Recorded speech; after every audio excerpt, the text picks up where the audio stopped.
애국심 들끓게 한 전기물. 애국과 역사와 문학은 새 얼굴이지만 단재에게는 하나였다.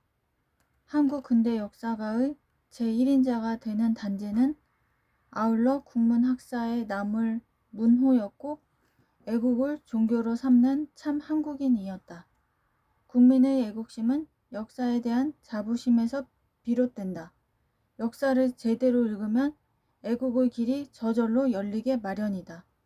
영국의 확장과 미국의 풍요, 독일의 강력함과 프랑스의 견고함은 단지 한편의 역사가 낳은 산물에 지나지 않는다. 역사를 통해 국민들 각자에게 국가 정신을 불어넣음으로써 얻은 눈부신 결과였다. 나라가 패망해 가는 까닭은 간단하다. 역사를 알지 못하고 알았다 해도 그릇된 역사를 알기 때문이다.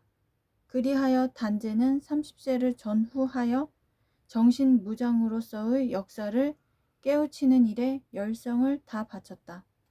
그는 먼저 역사 속에서 새 인물을 찾아 현실의 어려움을 헤쳐나갈 미래의 인물을 창조해냈다. 1907년 10월 하순께 단재는 중국 근대화의 기수 양치차오가 쓴 이태리 건국 삼걸전을 번역하여 책으로 펴냈다.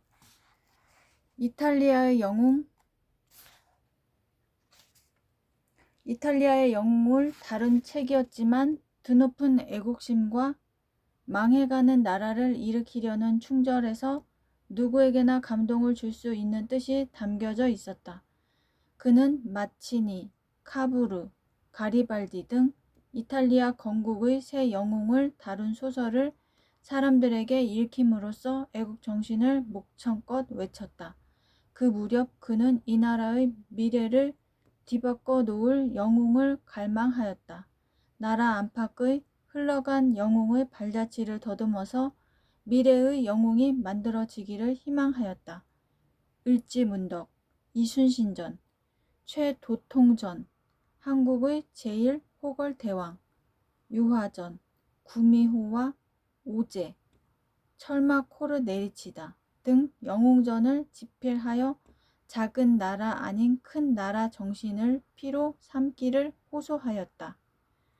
고구려의 을지문덕 장군, 한산섬 대첩의 이순신 장군, 고려 왕조를 위해 충절을 지키다 죽은 최영 장군, 고구려의 강개토 대왕, 고구려 시조, 동명성왕 등을 차례로 다룬 뒤 고대 신화에서도 영웅의 모습을 찾아 전기에 담았다. 옛 영웅을 새 영웅으로 받아들여 국권을 찾자는 절실한 의도에서였다. 이 중 을지문덕과 이순신전, 최도통전은 모두 대한매일신보에 연재되어 많은 독자들을 감동시켰다. 이때 단재는 무애생이라는 필명을 썼다.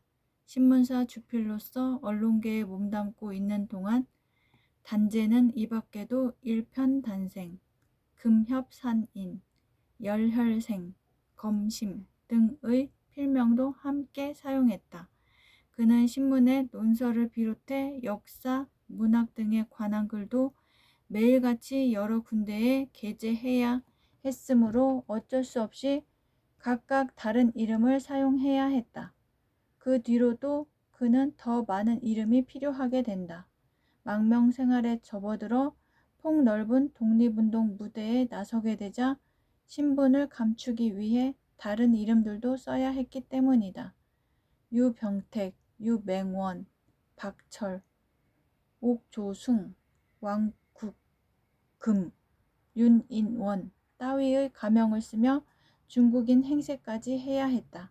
그 외에도 그는 한놈, 적심, 연시몽인 등의 필명을 쓰면서 여러 분야에서 귀중한 저수를 남긴다. 특히 을지문덕이 국한문 혼용판과 국문 전용판으로 출판되자 책은 날개 돋친 듯 팔려나갔다. 외국 제국주의 세력에 잔뜩 억눌려 있던 당시 외세에 맞서 호쾌한 승리를 거둔 장군의 이야기는 많은 독자들에게 크나큰 위안이 되지 않을 수 없었다. 위안만이 아니었다. 그것은 역사가 헤쳐나갈 길의 제시이기도 했다. 과연 정기소설 을지문덕은 서문부터가 민족의 피를 들끓게 했다.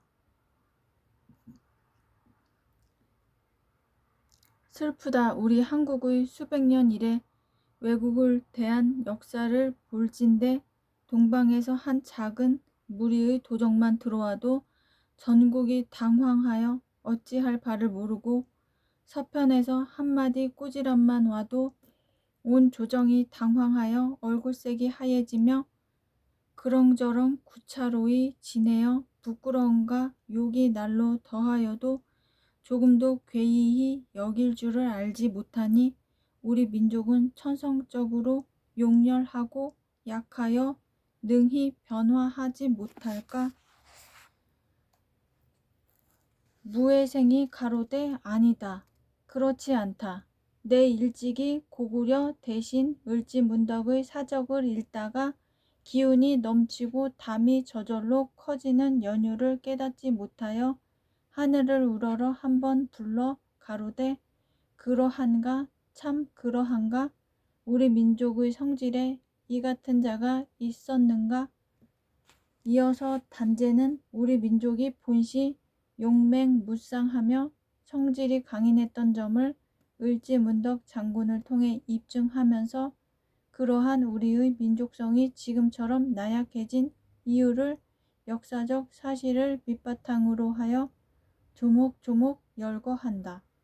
전에는 이같이 강하더니 이제는 이같이 약하며 전에는 어찌 그리 용맹스럽더니 이제는 어찌 그리 둔한고. 슬프다. 용의 씨로 미꾸라지가 되고 범의 종자로 개로 변하여 신성한 인종이 지옥으로 떨어지니 이것은 과연 어떤 마귀의 장난이며 무슨 겁운으로 지어낸 바인가. 슬프다. 아깝도다.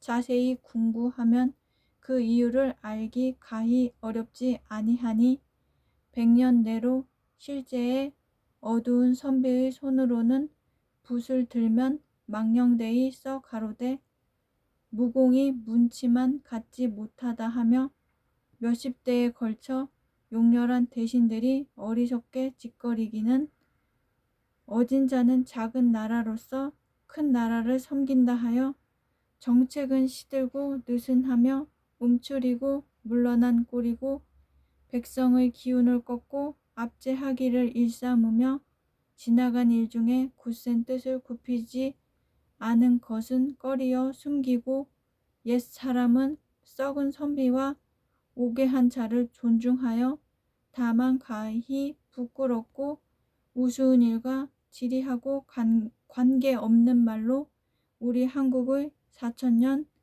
신성한 역사를 더럽히며 웅위한 영웅을 매몰케 한 연고로다. 여기에 앞으로 단제가 역사 연구에 혼신의 힘을 다 쏟게 되는 이유가 깃들여 있다.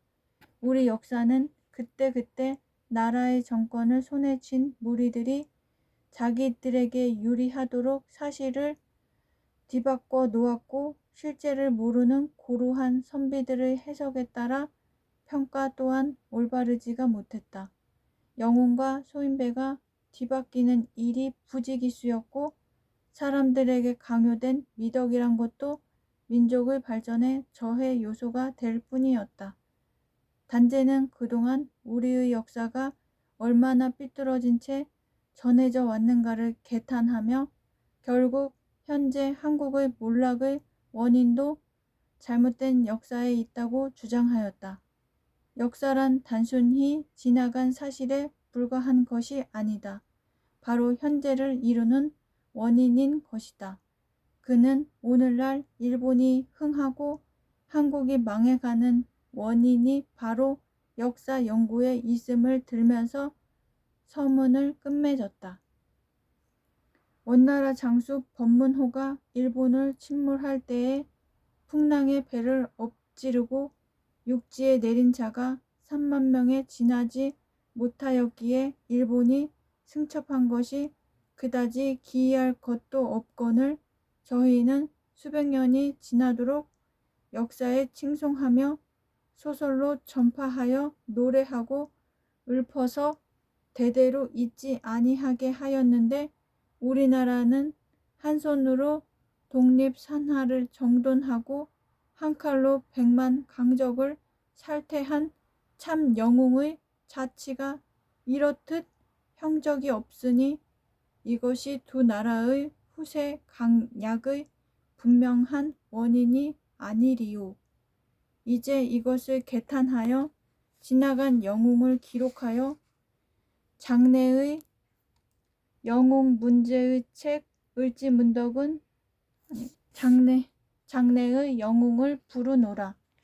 문제의 책 을지문덕은 얼마 뒤 그러니까 일본의 한국병탄 후인 1911년 일제 총독부에 의해 민족의식을 고취시키는 서적이라 하여 압수와 판매 금지 조치가 내려졌다.